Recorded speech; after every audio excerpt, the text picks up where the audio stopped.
né, eu sempre transitei no lado indígena, que índio não tem religião, índio tem espiritualidade. Então, meu nome mesmo de batismo indígena é Tucumbó de Eguacá. Falei certo? Falou certo. Que quer dizer bênção de Deus. Então, ou eu me visto de afro, sempre de negro, chapéu afro, da região lá de Benin, região do Congo, né? Das Congadas, porque eu teria mais fácil de andar na rua assim do que se eu andasse sem camisa, E com o de seu... tanga Pois é. e com um cocar na cabeça, que seria esse o meu traje, como Tucumbó de Eguacá. Tucumbó de Eguacá. E não para aí. Se eu tivesse que andar assim, alguém falasse, olá, eu diria, Andecaro de Pauim, Tatiambia Petein aí o Pevaequeri, Rauatema Peteima Marcos Kaiser, Mocoima André, Tia aí o Pevaequeri, uma Petein aí o Apu Pindorama Brasil. Eu disse, Caramba. Boa noite a todos vocês, agora mudou a fala, que eu quero primeiro agradecer ao Marcos Kaiser, eu disse, Tia Ipotá, Rauatepe Vaequeri, Marcos Kaiser, Peteima, quer dizer, primeiro o Marcos Kaiser, Mocoima André, quer dizer, em segundo lugar André, Tatiana aí o Pevaequeri, eu estou falando com vocês, Petein aí o Apu Pindorama Ararima Brasil, de um lugar chamado Pindorama, hoje chamamos de Brasil. Aí o Tupi-Guarani, é a língua Tupi-Guarani. Baere Raé aí o Pevaequeri, Eme Ayurarima Apu. Porque essa língua que eu estou falando com vocês não é a língua nossa daqui. Raema, Portugal, é a língua de Portugal, da dominação portuguesa. Então, essa língua que eu estou falando, eu falo 6 idiomas, dentre eles o Tupi-Guarani. Eu fui o primeiro a lançar o nosso hino nacional brasileiro em Guarani, no Jô Soares também. Trouxe os indígenas da minha comunidade aqui no Rio do Ipiranga para cantar o hino na língua originalmente brasileira.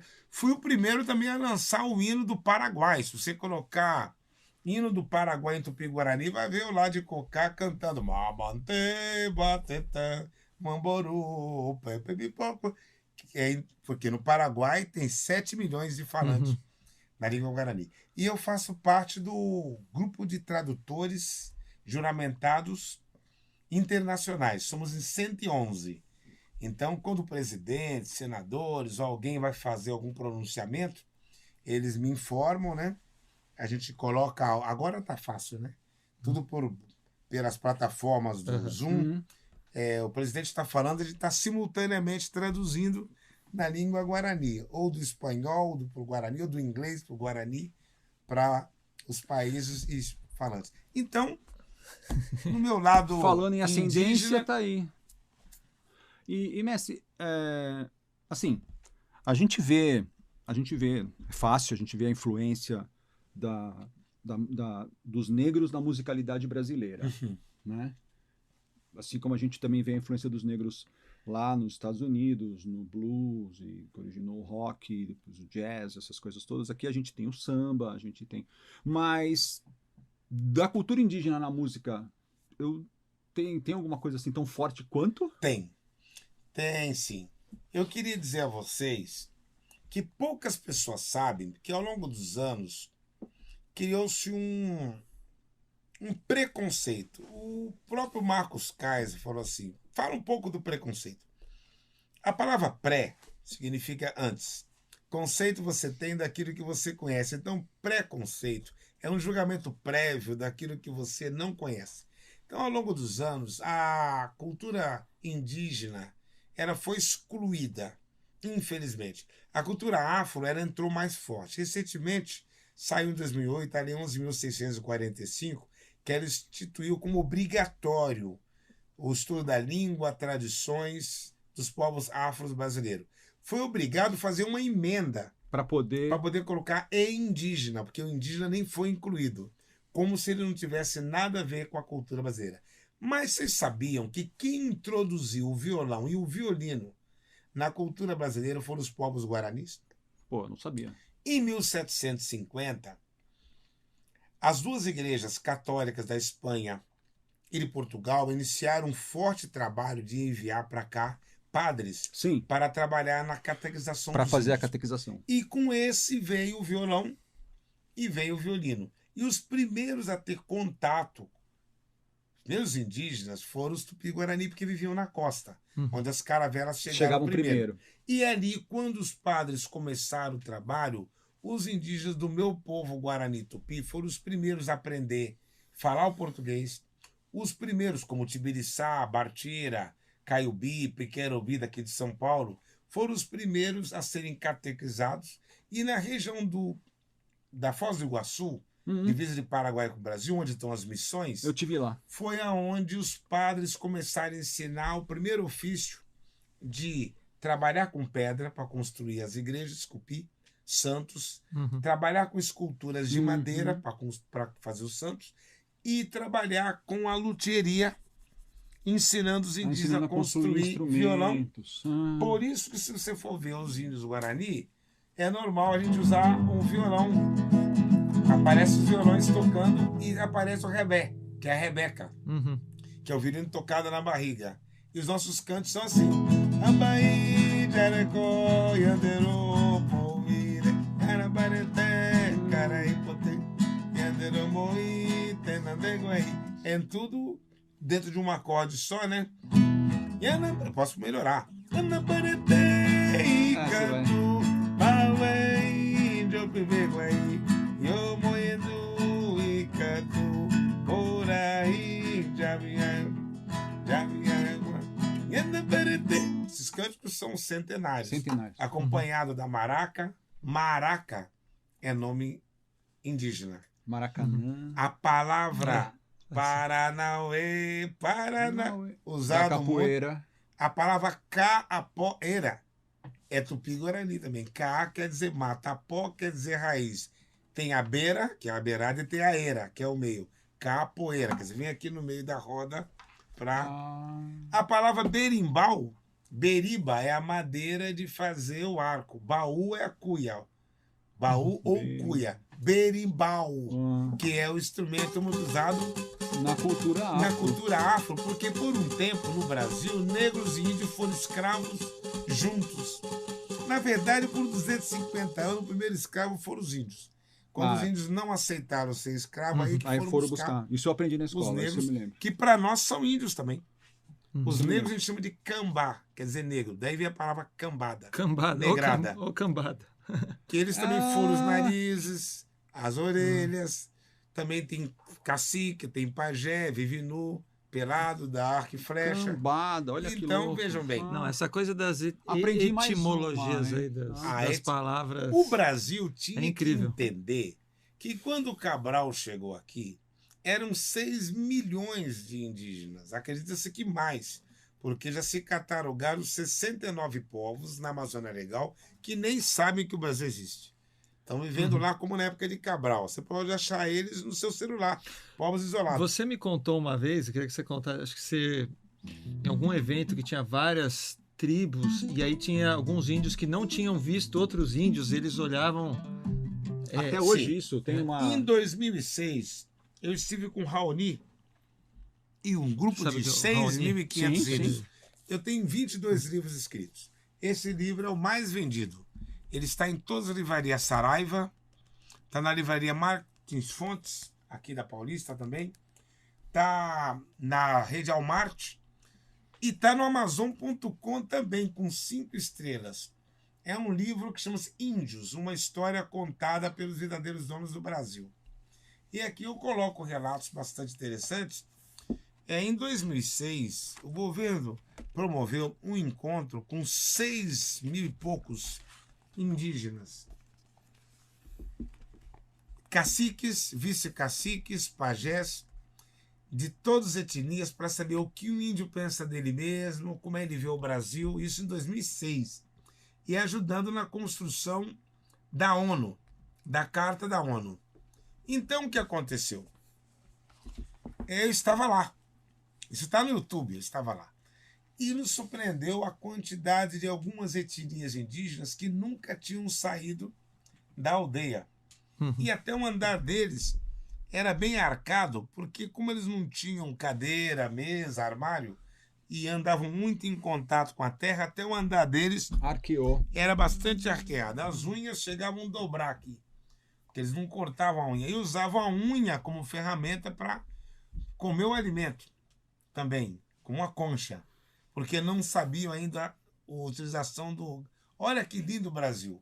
E você tem que entender que esses 6 milhões de indígenas estavam separados em 1.300 etnias ou nações, falando mais de 1.000 línguas diferentes. Pra você ter uma ideia. Olha, hoje o Brasil, passado 521 anos, tem um relatório muito triste do IBGE, que ele mostra que desses indígenas todos, sobraram só 274 mil. Dilma Rousseff falou que são 869, quase 900 mil. Mentira. É que muita gente se autodeclarou índio, se autodeclarou negro para pegar Bolsa Família, FIES, cota, Bolsa Pescador, Bolsa Artesanato, enfim, Bolsa Gravidez. Mas o relatório mais fiel é o da CESAI, que é a antiga FUNASA, que cuida da saúde indígena e anota quantos índios estão nascendo hoje, quantos estão morrendo. Esse relatório mostra que só temos 274 mil índios em 215 etnias ou nações. Ou seja, no Brasil, hoje ainda tem 215 Brasis. Dentro do Brasil, o Brasil não sabe.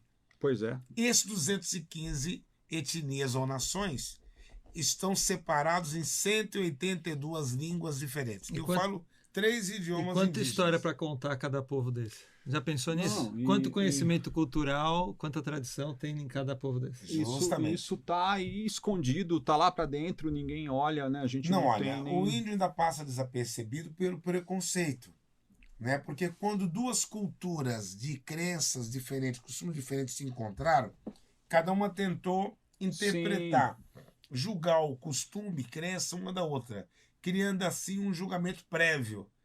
E vendeu-se uma ideia equivocada que o simples fato de ser indígena já tem uma sabedoria inferior. Você me falou, agora eu lembrei, né? Jorge Ben escreveu isso. Sim.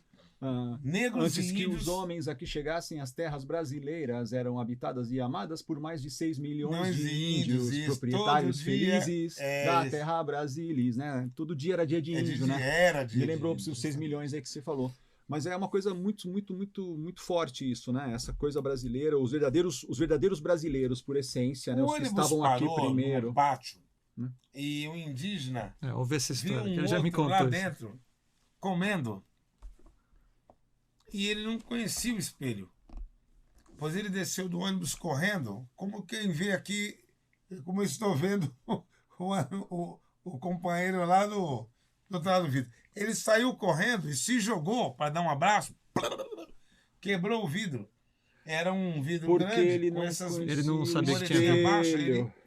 Espelho não, vidro, né? Sim. Índios que nunca tinham visto gelo, quando viram o negócio queimar, se assustaram. Enfim, indígenas que... Eu que sou índio, tinha medo desses índios. É índio com medo de índio. Porque eles olhavam a gente assim. Ficavam... não sei quem me contou. Pois não. Que me contou no Amazonas, você tem tribos, que são essas tribos que têm... Isoladas. Tem essas isoladas e tem as que não são tão isoladas. E às vezes você, da tribo não isolada, agora não me lembro que tá lá na beira do rio, tal, daqui a pouco passa uma canoa com os tribos de uma outra, com os índios de outra tribo que são... E o pessoal fica com medo. Sim. O índio tendo medo de Você outro índio. ouviu isso de uma indígena, chamada Totimana, que ela disse que estava no Rio Amazonas e passou uma canoa. Então estava com você. Sim, estava comigo. Eu não estava querendo lembrar quem me contou essa história. A mãe da Viena contou. Então foi é uma coisa muito assim. E agora está me ocorrendo aqui, né? Mas se você pensar, não só no Brasil também teve essa como é que eu posso dizer? Esse achatamento da cultura indígena, né? Se você olhar outros países também. Não, e se você pensar outros países agora, está me ocorrendo, por exemplo, também nos Estados Unidos a gente teve um processo bastante parecido, né? Também. Assim, a coisa foi assim, a expansão dos Estados Unidos, a costa leste para o oeste, foi tirando os territórios dos índios, o homem branco precisava levar o progresso para o oeste, e a gente também tem lá um achatamento, um massacre da cultura indígena também, né? E eu nem faço ideia de Quantos remanescentes tem da cultura indígena nos Estados Unidos você hoje? Mas, tocou assim, num assunto muito delicado que remete à PL 490, que é a briga de Bolsonaro e não deixar o marco temporal entrar aí. Com medo de que aconteça no Brasil o que aconteceu com os Estados Unidos. O governo fez um processo lá obrigando os indígenas de Sioux, os indígenas Salta do Vaniche, os Apaches, os Apalaches, todas essas etnias que já viviam lá antes, porque a ilha de Manhattan ela não teve assim sangramento, combate. Quando os ingleses chegaram, eles fizeram uma negociação muito pacífica com os índios. Trocaram a ilha de Manhattan por anzóis, espelhos. Velha Aí história que a os gente escuta indígenas dos saíram espelhinhos. dali e entregaram a ilha. Não teve Foi impacto. tranquilo. Mas quando eles foram para o Velho Oeste, Sim. entrando na região do Canyon, começaram a encontrar outras etnias que não eram tão, não se venderam tão passivos, facilmente assim, né? Até tem a Carta do Meio Ambiente, que é a carta deixada pelo cacique Salta do Vaniche, que é o Jerônimo, que pergunta ao presidente: peraí, você disse que do rio para lá é de vocês, do rio para cá é nosso? Como assim? Para nós, o rio é o que une as comunidades, não é divisor de território. Então me apresenta o recibo de Deus, quando é que você comprou o ar que estava desse lado, os pássaros que estão desse lado e daqui. Quando você comprou né, os animais, aí o búfalo, aí ele diz: a terra não é tua, a terra não é dos homens, o homem que é parte da terra. Isso virou uma carta linda, né? Ficou escondida, mas era. Quando foi na Eco 92 que eu participei, ela veio à tona com o Buckman depois, mais tarde, usando ela como uma carta de proteção do meio ambiente. Então, voltando. Eu acho que foi bem, mestre, assim, pegando isso daí, foi muito sofrido também lá para a cultura indígena. Eu me lembro que eu tive lá uma vez, eu estava num estado, eu estava Oklahoma. Eu estava no Arkansas, eu acho, Kansas City. Kansas, e aí eu vi uma trilha. E eu perguntei para quem estava comigo: mas o que é Trilha das Lágrimas? O que é aquilo ali? Era Trilha das Lágrimas o nome mesmo. E ele disse que, agora me lembrei, que na época da colonização, quando os homens lá meio que negociaram, aquilo que não foi na guerra foi na negociação, mas uma negociação meio esquisita, né? Tô tentando me lembrar, já faz mais de 10 anos que eu vi isso daí. Eles fizeram esses índios: nós vamos tirar vocês daqui, nós vamos levar vocês não sei para onde. Para tal lugar. Para tal lugar. E quem não queria ir, ia obrigado. Sim. E aí que tinha muita gente chorando, muita mulher chorando, por isso chama Trilha das Lágrimas, aqui porque também. Eles foram contrariados. E eu olhei para aquilo e falei: pô, fiquei arrepiado, porque eu falei: cara, que loucura, né? E aí depois eu fui dar uma olhada, quando cheguei aqui no Brasil, teve isso aí mesmo. Eles deslocavam as pessoas. Não, nós vamos agora, isso aqui é nosso, nós vamos dominar, vocês vão para não sei para onde. André, e aí, não faz muito tempo, teve um problema coisa de muito louco. chato com Belo Monte, que queriam obrigar os indígenas a sair dali. Só que na tradição desse povo, onde você nasce, quando retira o umbigo, enterra o umbigo ali. Pô, eu ouvia falar isso aí quando eu era moleque. Então o índio não quer sair porque ele está muito Tem ligado. até um ditado, né? Enterrei o meu umbigo ali. Isso, tá ali muito enraigado. Então é como se eu chegasse pro Marcos Kaiser: Kaiser, desculpa, esse cemitério tá seu avô, tua avó enterrada ali, eu comprei ali, eu vou passar o trator e construir um shopping. Você fala: não, peraí, respeita. Respeito. Ali tá meus ancestrais. Não, eu vou passar um trator agora mesmo, já comprei. É meu. Imagina o que vem acontecendo de impacto, né, emocional. Pois porque o índio não é analfabeto. Nós somos povos ágrafos. Ágrafos são povos que, por não conhecer papel e caneta, os registros não são escritos, são passados na oralidade. Então a ancestralidade é muito forte. O local onde você nasceu, onde está enterrado o seu umbigo, onde está enterrado seus ancestrais, exige um respeito muito grande, porque só ali você... Quando meu pai morreu, minha avó morreu, eu sofri muito. Sabe por quê? Porque estava ainda ali uma enciclopédia. Agora eu não vou ter a quem perguntar. Como eu vou saber agora? De conhecimento. Porque né? a transmissão é oral. Eles não deixaram nada escrito, Sim. como os professores deixam no livro. Então é muito forte. Agora, outro impacto que teve também da imposição religiosa não era só pela questão da fé, isso é o de menos. Era dos hábitos, costumes. A nossa cultura tem costumes muito estranhos a qualquer outra cultura. Mas o choque cultural é... Isso, a começar pelo hábito. dos casamentos, que a nossa cultura tem casamento monogâmico, algumas aldeias, um homem e mulher. E Tem outras algumas já não culturas são. que é poliândrico, poliandria. É uma mulher com vários homens. Que isso vai contrário à Sim, a aos cultura conceitos brasileira. da cultura E ocidental. cristã também. É. E outra questão, tem outras que a cultura é... Casamento é poligâmico.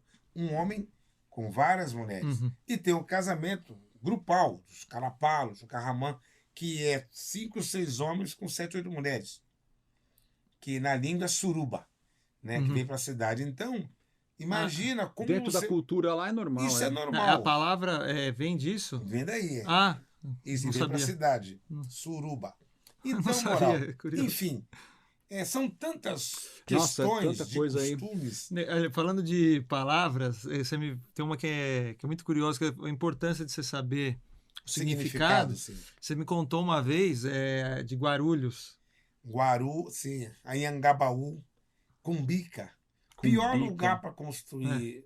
Porque na nossa língua tupi-guarani, ela é muito interessante. O simples nome de um bicho esconde um complexo código que já informa só na palavra se o bicho voa, se cava buraco, se tem hábito noturno, Tá. se tem hábito diurno. Então esses nomes, Ibirapuera, Morumbi, Cumbica, Guarulhos, Lhoso já está portuguesado, Guaru, Taquaquecetuba, Sapopemba. Piracicaba, Sapopemba. Esses não são nomes, está informando o que tem ou o que tinha no local. Então, por exemplo, Cumbica seria o pior lugar para construir um aeroporto. Porque na nossa língua quer dizer lugar nebuloso, que está sempre com névoa. Então eu vou construir justo aí. Mas será que algum engenheiro sabia disso? Não Será perguntaram que índio. perguntou? Isso que eu ia falar, ninguém perguntou para os índios. E na nossa cultura tem também a questão espiritual. Tudo que tem anhã é demônio, né? Pirá é Uau! peixe. Então piranha O peixe é do um demônio. peixe demoníaco. Do Você põe a demônio. mão ali, ele vai para Vai cima. te morder. Anhangabaú. Anhã já é ficou demônio. ruim. Gabá é lugar, u escuro. Então, um lugar que escuro ali, do uma demônio. entidade, líder de uma grande quantidade de demônios, o Anhangaba, ele decidiu ficar ali. Por isso que o rio Anhangabaú não tem peixe, não tem sapo, bicho nenhum bebe água ali, porque a água já é sulfurosa. Por isso que a Irondina mandou cobrir, porque é um rio meio inútil. Perdido. Tem E nada ele pra... deságua ali no Tamanduateí, perto do mercado municipal. Porém, ali vive uma entidade espiritual de destruição das pessoas. Por isso que o viaduto do chá é conhecido como viaduto do suicida. O cara tá andando triste, meio depressivo, entra um anhangava, o espírito nele, que os demônios não têm copo, eles entram na pessoa para usar a visão, a fala, aí encoraja o cara a pular. doido. Nossa, mano, que Aonde loucura. está o maior índice de suicídio de um viaduto? Onde teve o maior incêndio? Joelma. Onde está Joelma. ele? Anhangabaú. Onde teve o Eu segundo não- maior incêndio? Joelma. Não, Joel. Andraus. Andraus. Anhangabaú. Aonde está o maior índice de acidentes com mortes de Andraus em moto? 72, Joelma 74. Isso, na encontro da 9 de julho, 23 de Hum. maio. Anhangabaú. Onde está a Cracolândia? Que não consegue tirar aquilo ali, já desmancharam até o prédio favela de perto do Municipal de São Paulo. Todo o percurso do Anhangabaú, 25 de março ali, as pessoas morrendo, se degradando, sem identidade, Sim. e não consegue. Anhangabaú. E aí você vê, né? Dentro Aonde da está nossa... o maior índice de corrupção ativa? Prefeitura de São Paulo, Anhangabaú. Onde Gente, está o prédio da Receita Federal? Anhangabaú. Onde está o Caramba. prédio da Câmara Municipal de São Paulo? Viaduto Jacareí, Anhangabaú. Meu Deus. Onde estão os prédios mal assombrados? O prédio da Caixa Econômica, o prédio municipal de São Paulo, que a bailarina espanhola morreu na estreia. E dizem que o espírito fica vagando lá, vê vulto passar, Anhangabaú. Eita! Segundo prédio mal assombrado do Mapping, você se jogava do vão do elevador, vê a assombração. O prédio da Caixa Econômica, pergunta ao segurança por que não para ninguém lá. Houve vulto, diz que é mal assombrado. O que acontece nesse trecho Anhangabaú dá para se perceber que a sensibilidade espiritual dos povos indígenas Sim. também tem que ser levada em conta. Eu acho que isso é uma coisa bem legal. Eu acho que a conversa, assim, se a gente for, assim, dá pra gente explorar demais, assim, porque... Qual o horário? Eu nem sei de horário, não tem, mas assim, eu acho que... eu acho assim... A gente pode partir para a pergunta final, mas... Eu acho que tem essa questão, assim, na medida em que a gente foi, né, fazendo a nossa cultura, o homem branco, alguma coisa assim, predominar, seja pelos meios mais escusos, ou que não vem ao caso aqui agora, mas não tão justos, vamos dizer assim, em cima da cultura, a gente também foi perdendo, né? O homem branco foi perdendo essa coisa, né? Essa coisa assim. Tem a religião, sim, né? Sim, sim. Tem as religiões, mas assim, é nítido que o povo indígena ele tem uma espiritualidade muito maior e ela é comum a todo mundo, me parece. Sensibilidade espiritual. A todo mundo. Que é um sensibilidade espiritual, desprendimento né? da matéria. Aqui você tem, nós também temos pessoas, mas a impressão que eu tenho, pelo menos, é que no povo, na cultura indígena, essa espiritualidade ela é mais difusa de maneira homogênea. Se tirar a espiritualidade do índio, a gente fala que a gente vira o homem branco. É o que Porque difere, o índio, né? ele entende que ele é um ser espiritual, preso num corpo material. Então. E o homem da cidade, ele entende que ele é um homem material, que tem que ter saúde, cinema, Por aí, um então, monte de era coisa, esse e ponto que eu procurar, queria. através da religião, descobrir sua espiritualidade. Faz o caminho inverso, né? É o inverso. Faz o caminho Ser inverso. rico na cultura indígena não é ter tudo material, é não sentir falta de nada. Se tiver o rio limpo, a floresta preservada, a mandioca para comer, você é feliz. rico. É rico. Agora, eu falei uma coisa, que o índio não é analfabeto. Ele é ágrafo. Mas não quer dizer que nós não tenhamos forma de comunicação escrita. Temos sim. Por exemplo, algumas cidades levam nomes de sinalização que ali é ótimo para mandar código de fumaça. Por exemplo, a palavra nossa língua tem a, e, i, u, tateti, tu, papepi, pu, gutural. Então, quer dizer vento. Porã quer dizer calmo, bom, bonito, tranquilo. Então, Votuporanga, que virou Votuporanga, quer dizer um lugar de ventos calmos. Bom para você mandar. Você pega palha de milho com cera de abelha, que você taca fogo, o fogo não vem muita fumaça. Você coloca num tacho de barro e pode abrir. E esses você aprende na escola a ler e escrever, né? E na cultura indígena você aprende a ler bojos de fumaça. Tá. Já um lugar chamado Ibutucatu, e Catu é forte, vento forte.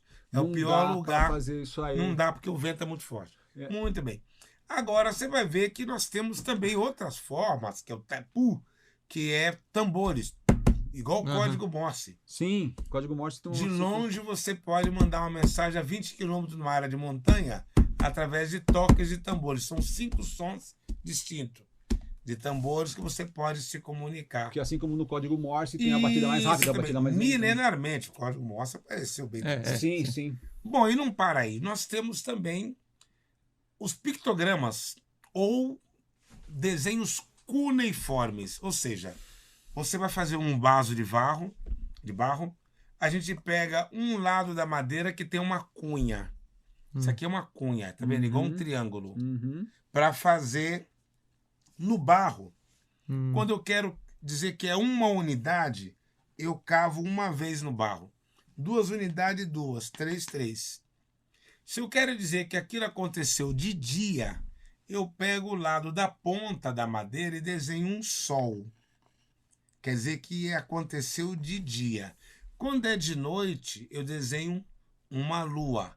Se é a primeira quinzena, eu desenho uma lua crescente. Se é a segunda quinzena, eu desenho uma lua minguante. Se eu quero dizer que eu fui para algum lugar, eu desenho um pé indo para algum lugar. Se eu quero dizer que eu voltei, eu desenho um pé voltando. Se eu quero dizer que eu fui num rio, eu vou usar esse lado e desenhar as ondas do rio. Se eu quero dizer que eu fui pescar, eu desenho um carinha com a varinha pescando. Se é pescar tartaruga, na linha é uma tartaruga. Se é um jacaré, na linha é um jacaré. Aqui é um peixe. Então, aqui está escrito inscritas cuneiformes, que é do povo sumério também. Sim.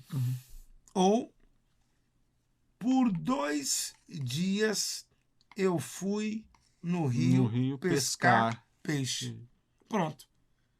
É assim que a gente registra o que aconteceu no dia no vaso de barro. Eu desenho um peixinho, porque aquilo ali eu vou colocar peixe. Eu desenho que eu fui e ali desenho um sol. Aí você vai facilmente entrar na internet, procura ver pictogramas egípcios ou cuneiformes das pirâmides do Egito. Facilmente você vai ver. Quando é mulher, desenha uma mulherzinha. ou um genital feminino, também, igual uma tanguinha, um corte no meio. Quando é homem, desenha um pênis, ou um hominho. Quando é pirâmide, desenha uma pirâmide. Quando é tempestade de areia, desenha uma varinha com um monte de risquinho, que é uma tempestade. Que louco. E assim, quando é gado, desenha um gado. Aí você vai entender. Eu fui pelo rio até o gado. Voltei porque fui impedido por uma tempestade, por exemplo. Ou seja, tem sim Temos essa forma essa escrita milenarmente. Isso aqui a gente usa também nas pinturas rupestres, caçadas. E ficam os PhDs de faculdade que, em vez de perguntar para os índios, ficam tentando descobrir com achismo o que está escrito lá. E é uma forma mais simples de registrar o que aconteceu no dia. Por sinal, dessas pinturas e plaquinhas que encontraram mais de 40 mil na região da Suméria, foi daqui que foi tirada a tradução do Novo Testamento, do Gênesis. Foi daqui. Deve ter sido. Mais tarde pegaram rolos de pergaminhos chamado papiro, que é um tipo de mato que dá no rio Nilo, e transformaram o papiro em papel, né? Com pinturas vegetais, que a forma de escrever as mensagens é a mesma aqui, ó. Sair de manhã aqui, ó. Igualzinho, ó. Cuidado do microfone. Igual os indígenas fazemos, ó. Não tem diferença nenhuma. Aqui, a mão significa trabalho, né? Trabalho. Fui ao pé, né? Aqui você tem os escribas aprendiam alguns sinais para facilitar os sinais, registrar isso. Transmitiam as ideias. Justamente, as ideias. Bom, então não é que o indígena é analfabeto. Não, tem a cultura, tem a forma deles, né? Nossa, muita coisa, né? Se a gente for explorar, isso aí é muita coisa, mas olha... Vou fazer a pergunta final. Aprendi aqui mais uma. Eu acho que o pessoal que acompanha a sua carreira, assim, eu não sei quanto dessa informação, dessa vivência, desse lado tupi-guarani da sua origem, o pessoal conhecia. Eu não sei. É a primeira entrevista. Que olha aí. KaiserCast número 1 Você pode tá fazendo história. Programa de televisão. Tá fazendo história. Já estive no Jô Soares de Cacique. Cacique Aldo Jô Soares sendo entrevistado lá. Pô, então, nunca abordaram esse lado na sua essência. Você que tá vendo esse KaiserCast número 1, cara, registra. Primeira vez que a gente tá entrevistando o mestre Robson Miguel dentro do lado da descendência indígena dele. E aproveitando, também vou perguntar o que nunca perguntaram para ele. O que é?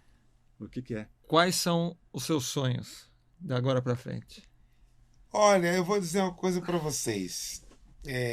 Se eu morresse agora, eu morreria dando risada. Porque eu não esperava assim que Deus ia me conduzir por um caminho tão excelente de um garoto como eu, que nasci no mangue, catando caranguejo no meio dos índios e negros no estado do Espírito Santo, pudesse ser alguém na sociedade, ter alguma contribuição, né, positiva para deixar, né, como legado. Eu não tenho uma morte, pelo contrário, bem-vinda a minha morte, porque Deus inventou a vida e a morte como uma porta que ela também nos liberta de dores, sofrimentos, chatices da vida, enfim, enfermidades, medos, né? E nos transporta para os braços de quem mais nos ama, que é o nosso Criador. Então, bendita a hora que eu ouvi a voz do meu Criador dizer: Robson Miguel, findou seus tempos de tocar violão, seu trabalho, larga tudo aí, que agora é aqui, estou te esperando. Eu vou rapidinho, feliz, sem deixar nenhum ressentimento.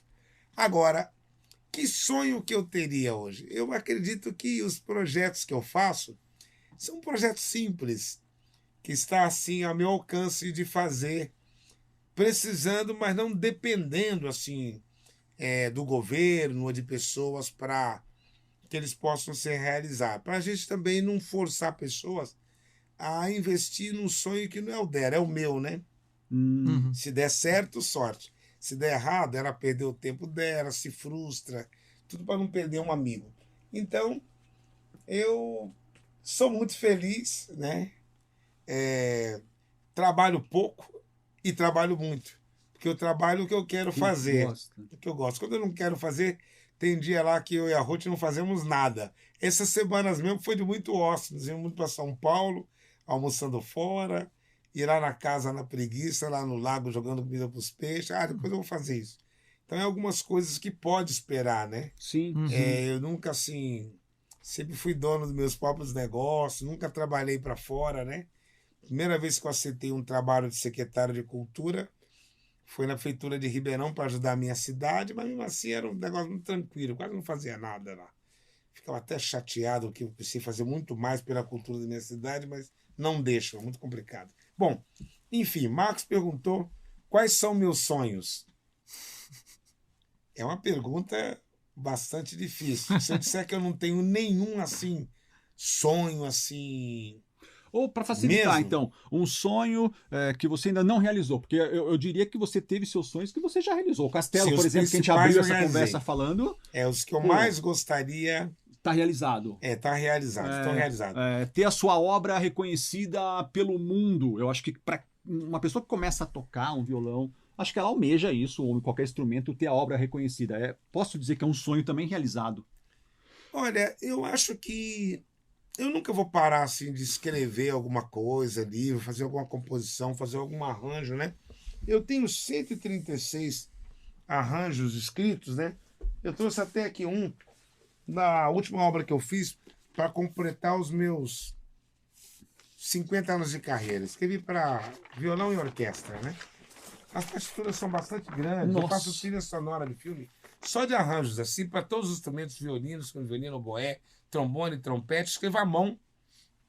Eu tenho 137. Tuba, triângulo, prato, violino, 1, 2, 3, triângulo, viola, violoncelo. Eu posso encerrar o programa com essa música aqui, oferecendo ao Marcos Kaiser e a você e aos ouvintes. Essa música chama-se Sazão, é o meu tempo de colher. Eu estou vivendo meu melhor momento. Que legal. Por isso que eu digo que... Depois eu pego e vou botar o áudio dela, né? Isso, na edição pro pessoal. É o melhor momento. O que eu gostaria de sonho mesmo, se é que eu posso dizer que é um sonho, é fechar meus olhos de mãos limpas.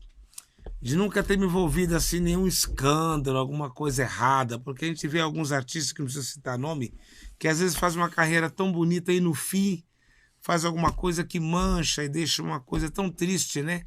Decepciona os fãs. Então, meu cuidado uma hora agora é esse. Eu também não pretendo ser o melhor em alguma coisa, né? Se fui para alguns, se não para todos, eu peço desculpas se esperaram de mim mais do que eu pude oferecer. Mas eu tento trilhar meu caminho de uma forma que quando chegar o dia que eu for chamado, alguém me substituir possa ser uma tarefa extremamente espinhosa, porque para ser quem eu fui, vai ter que fazer o que eu fiz e passar o que eu passei. Se eu vi tudo que eu passei, muitos vão dizer, não vale a pena. Prefiro ser eu mesmo. Se for passar tudo que ele passou para chegar onde ele chegou, é melhor ficar na minha. Porque as coisas que Deus reservou para mim, eu tenho que passar por elas, né? As que ele reservou para o Marcos Kaiser, infelizmente, eu posso estar do lado, mas ele vai ter que passar, né? Sim. Com alegria, a superar seus desafios, que é aquilo que Deus reservou para ele. Então, as histórias não são iguais. E aqui eu pude, pela primeira vez num podcast, sem horário de cobrança, que a televisão é assim, 2 minutos, 10 minutos, falar um pouco de um lado que vai ficar aqui, talvez como legado para a história. Cuidado que quando alguém pergunta para meus filhos isso, quem é o pai deles, tanto o Max como o Renan falam, não, meu pai não se considera o melhor, o músico melhor. Não, ele não está preocupado com isso. Meu pai é um homem simples. É um homem bom, que sempre desvia das coisas erradas, do mal, se preocupa com a vida dele, vigia mais a vida dele que a dos outros. E se um dia ele não puder tocar violão, ele disse que ele vai voltar a vender chuchu na rua. O que tem? Tocar violão não sou eu não sou um violonista, eu sou uma pessoa. Tocar violão é um trabalho, é meu trabalho. Escrever livro é meu trabalho. Quando eu não puder tocar, eu vou escrever mais livro, né? Hoje eu quebrei uma unha, achei que eu não ia poder tocar. Falo do livro, falo dos vídeos. E quando não puder escrever livro, se eu perder as mãos, eu vou cantar, fazer uma coisa. Vou trabalhar na enxada, vou ser pedreiro, vou ser assessorista de elevador, que aperta um botão só e e vou findar meus dias procurando fazer alguma coisa honesta, porque a pior coisa é quando a pessoa põe na cabeça que ela é violonista e não pode ser outra coisa. Quando dá errado, ela quer morrer, quer ir para as drogas, quer se matar, ela acha que não tem opção. Recentemente, não vamos citar nome, eu e Marcos acudimos um companheiro que se trancou no apartamento e falou: mestre, vou me matar. Porque com a pandemia não estou arrumando jeito, devendo aluguel, sendo despejado, estou em depressão, quero morrer. Corre um lá, ora, fala alguma coisa para poder tentar segurar a onda, né? Já foi embora, né? Conseguiram tirar ele, está na França. Então a gente vê que todo artista que acha que ele é artista, que não tem como ser outra coisa, está fadado a entrar por um caminho fácil do suicídio, da bebida e das drogas. Porque ele acha que ele não pode trabalhar de vendedor, que é humilhante ele trabalhar de qualquer outra coisa que não seja ser cantor, ser instrumentista, né? Então, quem sabe aqui fica um conselho para você, ser o Marcos Kaiser. Marcos Kaiser é um monte de coisa. Ele é acionista, ele é fisioterapeuta, ele é violonista, ele é compositor, arranjista. Esse cara aqui, André, é um monte de coisa. Ele é engenheiro, ele é radialista, ele escreve texto, ele apresenta. Se amanhã ele não puder ser engenheiro, porque a pandemia tomou o emprego, ele vai ser escritor, projetista, radialista. Isso que é lindo, você ser pessoa, não ser uma coisa, né? Não ser a profissão que você acha que é. Senão pode não dar certo. Né? Belo pensamento, mestre. Dia que eu perder o castelo, eu volto para a aldeia. Nós não somos nada, nós estamos alguma coisa. É verdade, estamos alguma coisa, certo? Show de bola, foi muito legal.